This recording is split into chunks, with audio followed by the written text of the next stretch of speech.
Okay, I have a first question. In the session this morning, one of the points that was raised was being on social media is a great thing. It allows for a lot of interactivity and a lot of action online, but it presumes connectivity. And the infrastructure has to be there, and the country is not prepared for that. What do you say to this? Secretary Jimenez?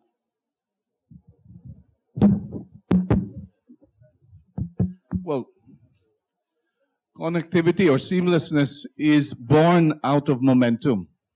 You don't.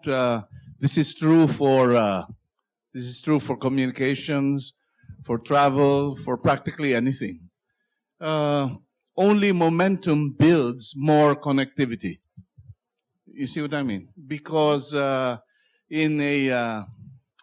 the demand side of things, you have to create the demand before you get a response to it. Now, in an ideal world, you have the capacity before the demand comes, but that doesn't always happen, right?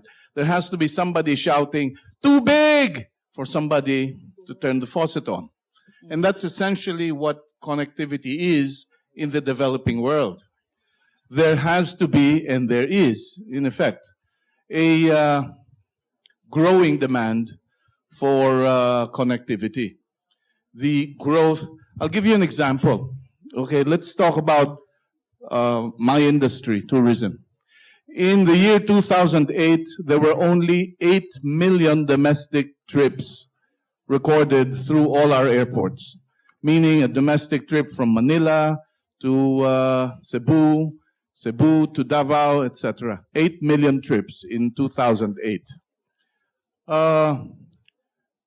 Then, as now, you could have argued, oh, there is a lack of connectivity in the Philippines.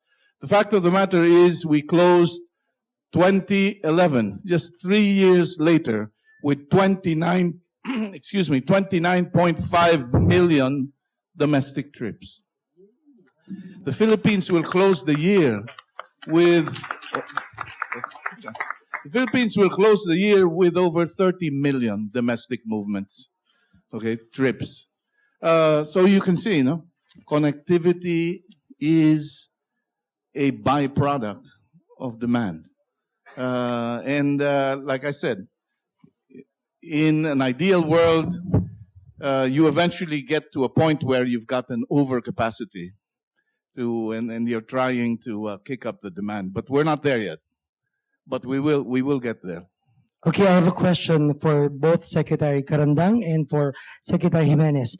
Did you coordinate your outfits? Kidding. You look like brothers, right? Yes. Yes. Yes. Okay, but this is the official cabinet uniform on Saturdays. Okay. Okay, but my question is actually this. When was the tipping point that you realized, social media is, the way to go for both your agencies?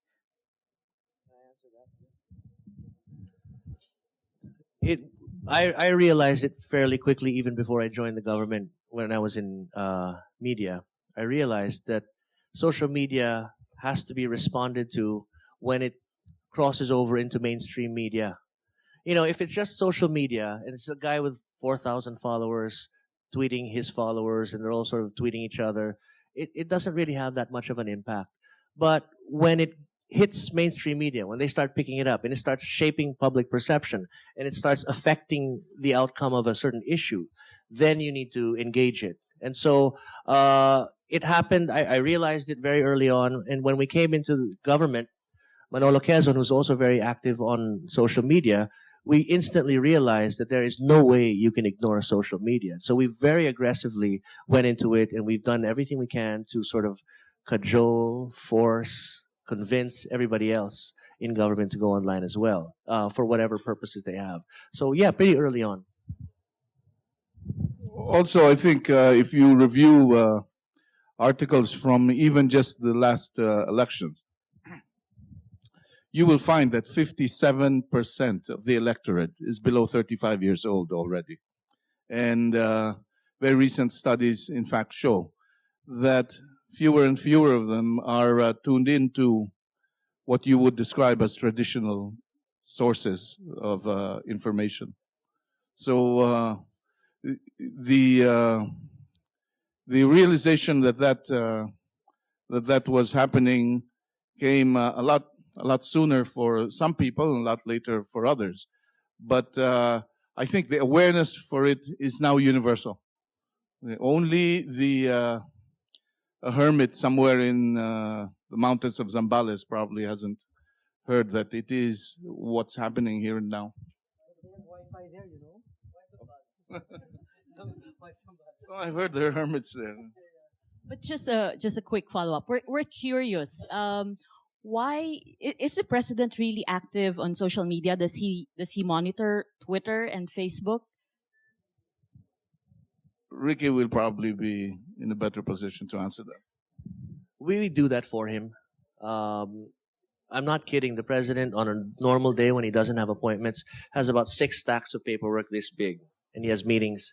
I don't think anybody would have the time on their own as a leader to be able to do it. So that's what we're there for. We filter it. We tell him what we think we should respond to, what we don't think we should respond to. It's not unique, huh? President Obama has a Twitter account, but that's tweeted by staff. The only time that you'll know that it's actually Obama tweeting is there's a little hashtag, I think. I think you're more familiar with this. There's a BO. When it says BO, that came from him. If it doesn't have that, it's really basically his staff. So we're doing pretty much the kind of monitoring that anybody who works for any head of state would do. Okay, we have a question. Hello. Magandang hapon para sa inyo lahat. Salamat po. Ako si Luis, taga Brazil po. I would like to ask both secretaries. I'm bringing a group of 100 young people from 20 countries, ages 18 to 29. It's an international youth program called Up With People on the end of October for 2 weeks. And we'd like to see how can we support your efforts through social media to promote the Philippines outside of the Philippines and get the message out that it's more fun in the Philippines. Thank you. Well, first of all, thank you very much. I hope your Salamat po. thank you. I hope your visit is very successful. The way you can help us, obviously, is one, push through with it, please. Thank you. Opo. Yes. Walang Salamat problema po. Salamat po. At pangalawa, take lots of pictures. Do what we do. Okay? The Philippines is a participative society. You will find that your friends will not stay strangers for very long. Within 24 hours of their arrival, somebody would have already had their picture taken with them, or them with Filipinos, and away they will go. I wouldn't worry about whether we need to teach them how to talk about the Philippines. I promise you they will. They will. Where are you going? We first go, thank you, sir, for your answer. First go to Puerto Princesa for a week. We're working with Mayor Hagedorn. And last year we were there as well promoting PPUR. And so this year we're going back for a week. And then we come to Metro Manila for a week. In our program, we do a lot of volunteer work. We do host family living. And we also do a 2-hour musical shows with songs and dances from all over the world. And we actually promote 2 songs in Tagalog, being one of the songs, Pilipinas Tara Na. Okay. Salamat po. Wow. And Thank you. And then come to Republic at night, huh? Thank you po. Hello. My name is Carmela Zubala. This is a brilliant, well, actually, I feel good that I'm here, to put it this way. And really, it becomes brilliant, doubly brilliant, because I'm talking not online, but physically, I'm in dialogue with 2 government secretaries. And my question is for you both. And I think engagement is overly, I would say, abused in social media. And oftentimes, a lot of Filipinos, I think, are kind of fatigued throwing issues, social issues. Like, for example, there are socially intractable issues in the country right now, and that's what I was really looking forward in Secretary Karandang's presentation. Like, for example, better transport. air quality, how do we reduce carbon reduction? Carbon emission, for example. Or to me, social media is like making visible those under the radar issues that are really important, and making all these things visible for people and putting a spotlight. Because the government, let's put it this way, I guess government are not experts on problem solving. That's why you need social media and the citizen, of course. And that is, I think, and I think engagement there is when government really engage in a very proactive manner with citizens. And so far, I am really desiring, Filipinos are desiring to have a solution on those issues that I've, raised. Well, social media, like other media, you have a limited capacity to respond. I mean, the kind of issues that you call 5 people up and you ask them what's the most important issue to you, you probably get 5 different issues. So, as it is in social media, as it is in the real world, you have to prioritize.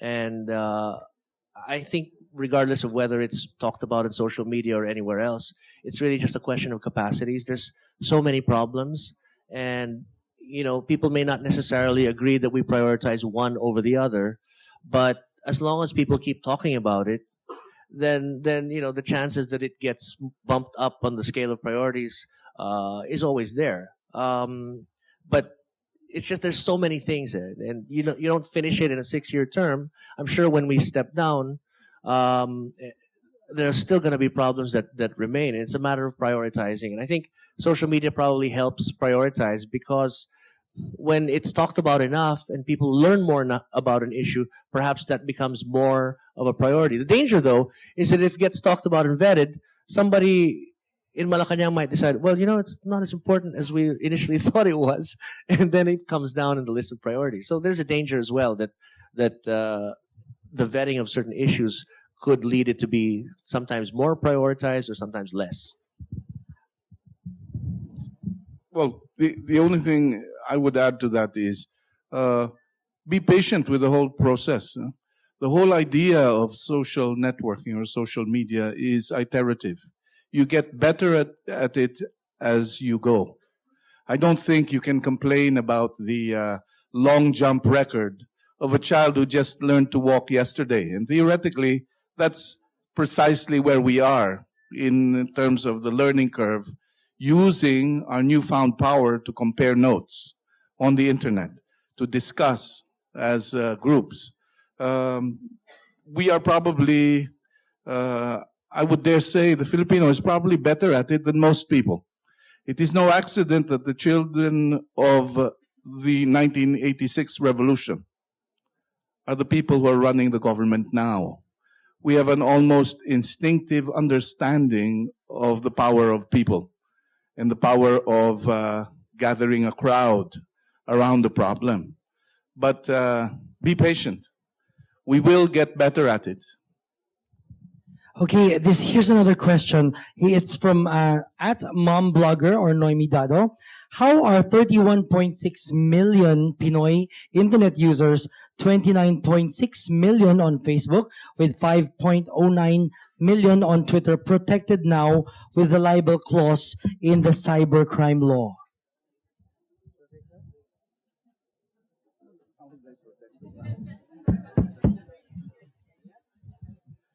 This is what the problem with that is. Let's look at libel laws outside of cyberspace. I think nobody disagrees that there needs to be libel laws. The question is, was it wise to take what you have in the penal code and simply cut and paste it and put it onto the cybercrime law? It's a lot more complicated than that. And I think, I have to admit personally, I've not gone over the law, so I'm not speaking from a lot of personal knowledge. But I was talking to Raisa Robles, and she was telling me that this provision was simply just stuck there without hearings, without deliberations, without debate. If that's true, that's not normally how you get a bill passed. I'm not going to say whether or not that law was correct, but something in the process makes you wonder whether that should have been followed in that way. I would have preferred, I'm not saying I prefer whether there should be one or not, but what I'm saying is, what I'm taking issue with is what appears to have been an attempt to put that in there without the kind of consultation that the rest of the cybercrime bill provisions underwent. So if that's an issue that needs to be addressed, I'm hoping that once they start hammering out the internal rules and regulations, the IRR, that some of the issues raised after it was passed can be addressed. It's going to be the DOJ, the DOST, some members of Congress, I think, and I understand that they have made an effort to reach out to some in the legal community and some in the media to be able to address some of those concerns in the bill. Okay. Magandang hapon. Ako po si Edwin Kaedong Soriano. Buenos dias, Luis. I'm with Planu, and we did a lot of work with rescueph.com. My question is about GDP and GNP. Not about economics, but I'll share in a bit. We are immersed in social good GDP gawa dito sa Pilipinas. We're experiencing it. I'm wondering what is your experience about GNP gawa ng Pilipino sa ibang bansa. In relation to social good, do either of your organizations, departments, engage the global Filipino not just as consumers, but in a real engagement, in a real conversation via social media? Thanks. Absolutely. In fact, I think, and I probably should have mentioned it earlier, that the overseas Filipinos are now very, very active with the new tourism campaign. They have taken it to heart and have in fact been very active elements in it. From the simplest behavior, like during the London Olympics, the Filipinos in the UK went around leaving magnetic stickers on the buses and service cars of all the other countries. Hindi naman eh. Magnetic lang, iniiwanan lang ganun. It's more fun in the Philippines. The US team didn't know that they had about 6 stickers of that in the back of their bus. You know? From things as simple as that to Filipinos actually holding really, how would you call it, parties to show video slides or videos, slideshows and videos of scenes in the Philippines. This is unprecedented, and they are very much a part of that now. In fact, wherever we go in the United States, for example, we tell them, this is not about just you coming home for Christmas. This is about you convincing someone who isn't Filipino-American to spend their Christmas in the Philippines. They are very, very aware of that new role. And as we roll out the new campaigns, we will be giving them more concrete things to do, and you will hear about it. Okay, I think we'll have time for just 2 more questions. Yes, please. And then the last one after him, the last one by Erwin. Hello. Hi.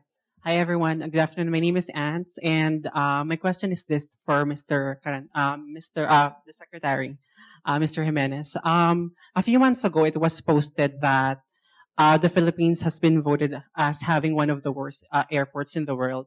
So it somehow saddens me because, we're like Filipinos here, and of course, you always want to hear about the good news. What I don't get is that it seems that we tend to charge so much with visitors or with Filipinos going out of the country. I mean, there's like a lot of airport fees and taxes and all that.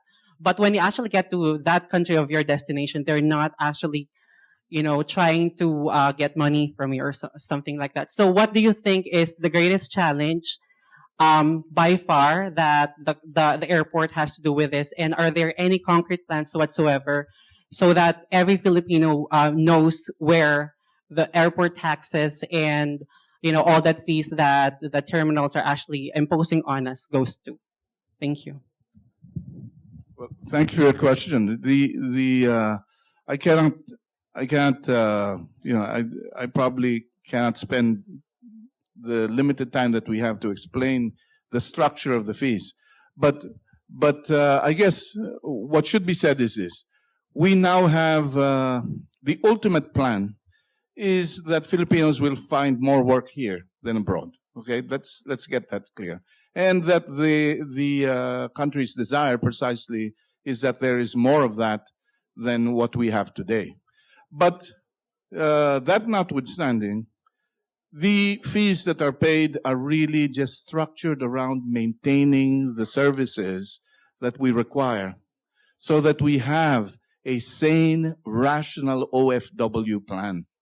Alam po ninyo, kung wala yung structure around it, the POEA and all of that, we would be facing horrific problems of millions of Filipinos working abroad, undocumented, untabulated, uncared for. Okay, the very recent, for example, repatriation of Filipinos from Syria is evidence of that. It costs money to have our countrymen out there, and we have precious little of it. So that's why. But is the objective to reduce it as we go? Absolutely. Paliit ng paliit po yan as much as we can manage. In fact, it's frozen where it is up to now. So as you probably know, and so we're trying, but it cannot be eliminated altogether. Now, as for the airports, the message has been heard, and the airports are going to be built. It's just going to be a little time before the cement dries. So, bigyan nyo naman ng konting drying time. Last question. Good afternoon. We've seen your presentations and they're very impressive. But since, as Secretary Candarang has said, they felt that this government had to engage in social media. It's been difficult, and I just want to know, because we've heard a lot of good things, but I'd want to know what have been the drawbacks of being engaged in social media. As Secretary Jimenez said, encouragement is good, but of course we know in social media that bad behavior is rampant. And of course, in the past couple of days, we've heard that the government had to speak with one voice, but I don't know if the various personalities, even in the communications department, have enough a considerable Twitter following that the message is fragmented as well. So I just want to hear how you deal with that. With Yeah, because you have Edwin Lacerda in a very mature at the Twitter name, of course, has his own Twitter account. Yeah. Abigail Valte has, you have, Manolo has. Yeah. And I don't know if does that dwarf the message of the official gazette. No, I don't think it does, because, here's the thing about it, about engaging in social media. We certainly felt we needed to do it, but no government has ever tried it as aggressively as we had, and there were mistakes along the way. One of the most common mistakes people in government make, and it's not just people in my staff, is if they had, let's say, a Facebook page or a Twitter account before they joined government, they don't always realize how quickly things change. When I was not in government, I could tweet anything I wanted and I could say anything I wanted. Today, whether I can argue with you till I'm blue in the face that this is my personal account, but no matter what you say as an official of this government, it's not going to be taken that way. And that's the hardest thing for people who want to engage in social media, who belong to government, need to learn. That once you're in government, whether you like it or not, you represent your office, you represent this administration. And that should inform the way you interact with the public on social media. So I used to tweet a lot about food because I like to eat. I like to drink. But if I did that today, who knows what someone might say. That goes to that point you were saying. There's a lot of negativity on social media. And social media is great. It can change things. It can give you profound ideas. It can dislodge dictators. It can see freedom flowering in places where they'd never seen it. But it is also ultimately the refuge of the totally irrelevant. And you need to be able to separate the shaft from the grain. There are people who I will respond to because I think they make a valid point, or if I think they really want to be engaged in a discussion and that they have an open mind. There are people who I will ignore because they're just interested in taking pot shots. You just kind of have to figure out who you're going to engage and who you're not.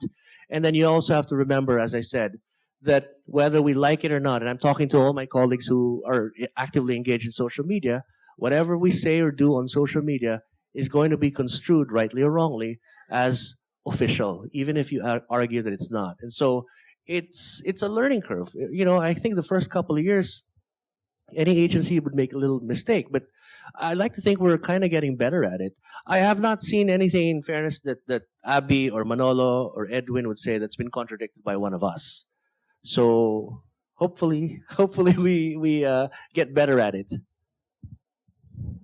Erwin, in fact, in a way, if you think about your question, the answer to that, to your question is well and good.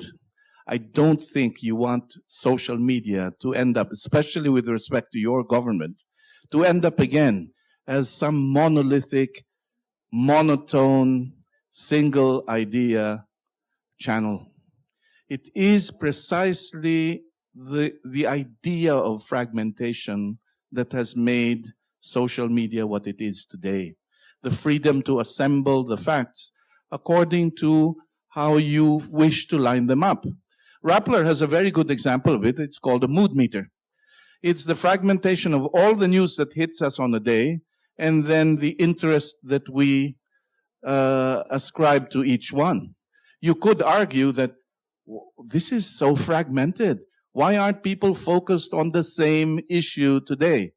The answer to that is because they're free.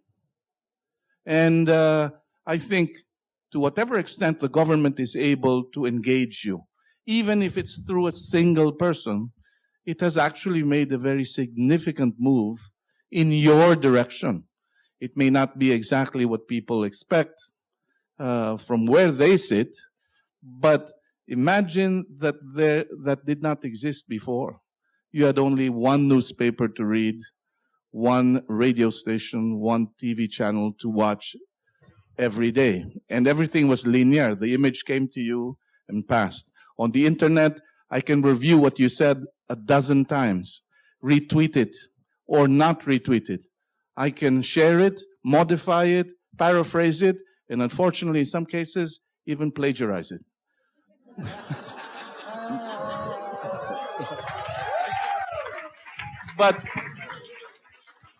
But the fragmentation is its winning feature. Thank you. Secretary Jimenez, who are you referring to? Shakespeare. Okay, thank you very much, gentlemen, Secretaries Mon Jimenez and Ricky Carandang. Please give them a big hand.